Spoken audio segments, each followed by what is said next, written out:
Jacob's children. When the Lord saw that Leah was unloved, he opened her womb to Rachel, but Rachel was barren. Leah conceived and gave birth to a son. She called his name Reuben. Reuben, for she said, "Surely the Lord has looked upon my affliction. Now therefore my husband will love me." She conceived again, and she gave birth to a son, and said, "Because the Lord has heard that I was unloved, he was also therefore giving me this son also." Then she called him Simon. She conceived again, gave birth to a son, and said, "Now this time my husband will be joined to me, because I have borne him 3 sons." Therefore his name was called Levi.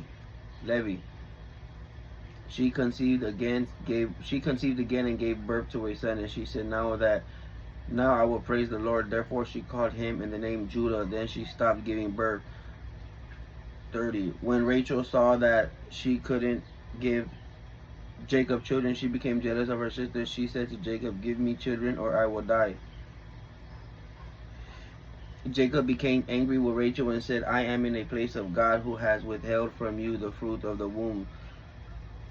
Then she said, This is my maid Bahali. Have relations with her, so that she may bear a child on my knees. Bear a child on my knees, so that way I may also have relations through her. So she gave him her maidservant servant as a wife, and Jacob had relations with her. Bilhah conceived and gave Jacob a son. Rachel said, "God has conceived me, and he has also heard my voice, and he has given me a son." Therefore she called his name Dan. Bilhah. Rachel's maid conceived again and gave Jacob a second son. Then Rachel said, "With great wrestling have I wrestled with my sisters, and I have prevailed." She called this name Naphtali. When Leah saw that she had stopped having children, she took Zilpah, her maid, gave her to Jacob as a wife. Zilpah, Leah's maid, gave Jacob a son. Then Leah said, "How fortunate!" So she called his name Gad. Zilpah, Leah's maid, gave Jacob a second son. Then Leah said, "Happy am I for the woman who called me happy." So she called his name Asher. At the end of the wheat harvest, Reuben went and found mandrakes in the field and brought them to his mother Leah. Then Rachel said to Leah, "Please give me some of your son's mandrakes." Leah said to her, It's a small matter that you have taken my husband. Would you take away my son's mandrakes also?" So Rachel said, "All right. He may lie with you tonight in exchange for your son's mandrakes." When Jacob came out of the field in the evening, Leah went up to meet him and said, "You must sleep with me, because I have paid for you with my son's mandrakes." And he slept with her that night. God listened to Leah, and she conceived and gave Jacob a fifth son. Leah said, "God has given me my reward, because I have given my maid to my husband." So she called his name Issachar. Leah conceived again and gave Jacob a sixth son. Leah said, "God has given me a gift.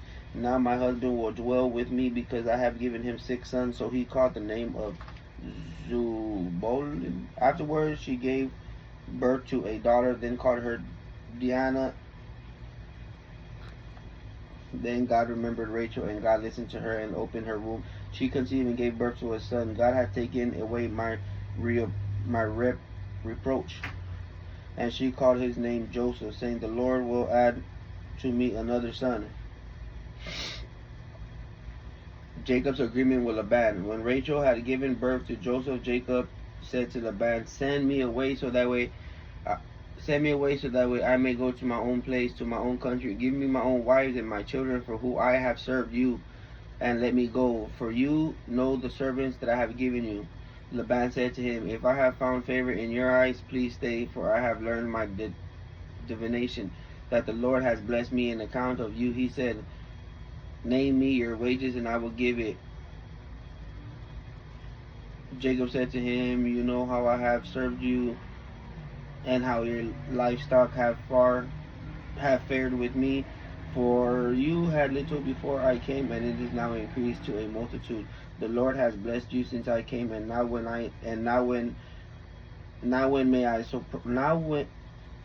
the Lord has blessed you since I came, and now when may I also provide for my own house?"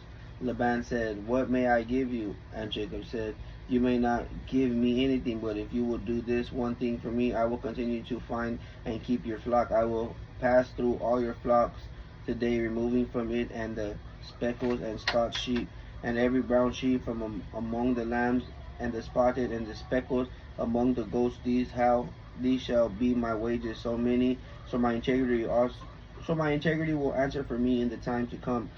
When you come to examine my wages, everyone that is not speckled and spotted among the goats and browns among the sheep that are with me will be considered stolen." Laban said, "Agreed, let it be according to your word." He removed that day the male goats that were stripped and spotted, and all the female goats that were speckled and spotted, every one that had some white.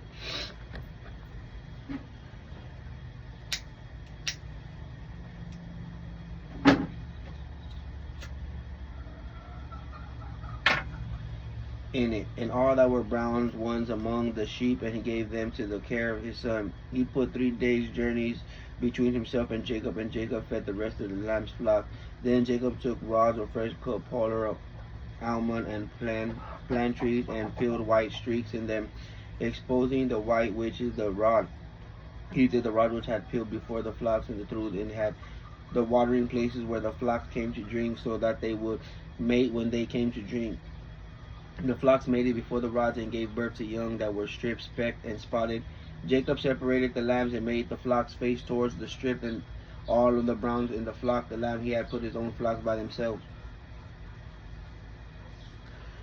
and did not put them with Laban's sheep. Whenever the stronger sheep mated, Jacob laid the rods before the eyes of the sheep in their thoughts, so that it might have mate among the rods. But when the livestock were feeble,